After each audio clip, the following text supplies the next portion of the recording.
good to be back in Florida, and even better, to be back among family. I'm always humbled and inspired each time I visit with family members over vacations or holidays. And before I begin the toast, I feel that we should give Aunt Christine a hand on orchestrating this entire event, because I recall getting a phone call from her a few months prior to this day, and she sounded distressed and overwhelmed just trying to set up this whole event. And judging by the looks of it, I think she did a stellar job, so let's give her a hand. Which brings me to why I'm up here, the toast to Fred and Dorothy, or as I know them, my grandma and grandpa. Now, I didn't know them before they met, as some of you might have, or not you, but, you know. And I didn't know them as they raised a family of 6 up on Long Island, as most of you probably have. I knew them as my grandma and my grandpa. And throughout the years of knowing them, I've learned a great deal from them and have had wonderful memories, and still hope to have wonderful memories after today. At first, I saw them sparingly when I lived in upstate New York. They would come up every now and then, every few months in their big white boxy van, their Ford van. Later I'd know that it was called the White Cloud on the CB radio. We would go apple picking, and that's about all I remember of seeing them, until I moved down to Long Island when I was 10 years old. I vividly remember driving down one night, a 4-hour ordeal, which seems like an eternity when you're a kid, or if you're an adult sometimes. My grandfather greets me and my brother and I, and we're still groggy from sleeping, and he just comes up and grabs our wrists and says, "Hey boys, I got something cool to show you in the backyard," in a half friendly, half suspicious tone. So before I even realize it, he's got me on the wrist. I'm like, oh, it's a pretty firm grip. All right, I guess he cares about me. And he marches us back, and I get to the gate, and my brain picks together what's going on, and I hear, it's the sprinkler system going. And then I try and escape and avoid the sprinklers as hard as I could, but he's just got a vice grip on me and my brother.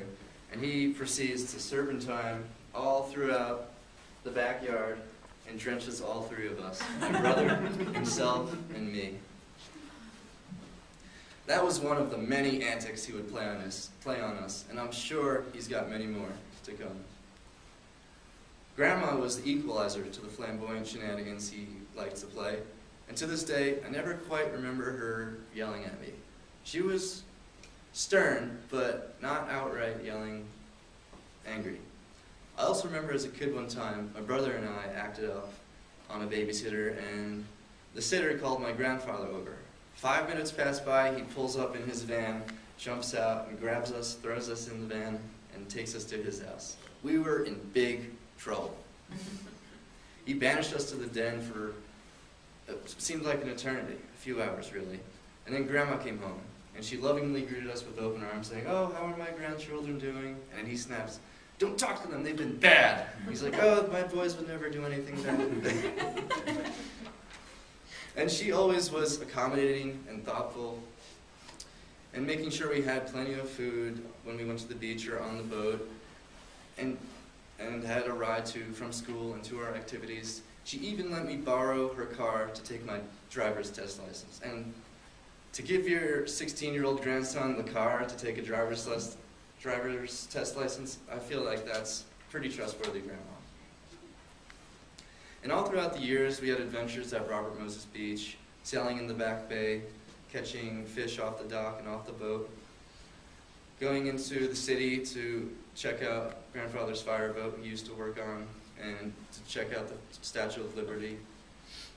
And not forget my favorite event, shoveling snow, shoveling their driveway when school was closed, to return for, in my opinion, the best breakfast in town, Grandpa's cooking.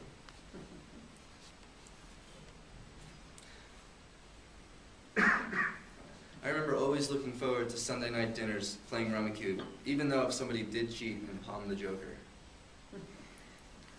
And let's not forget the antics we caused at the supermarket, aisle 5. Me, my brother, and my grandfather were pushing him down the aisle, and there is this huge display of laundry detergent, probably up to here. We let go and he couldn't stop. He smashed into the display. All the detergent topples down and goes all over the floor. We raced the cart back to my grandmother, my confused grandmother, and he's like, "Here, take this." And the three of us hightail it out of the supermarket. And just as we leave, we hear on the announcement, "Dry mops to aisle 5, dry mops to aisle 5.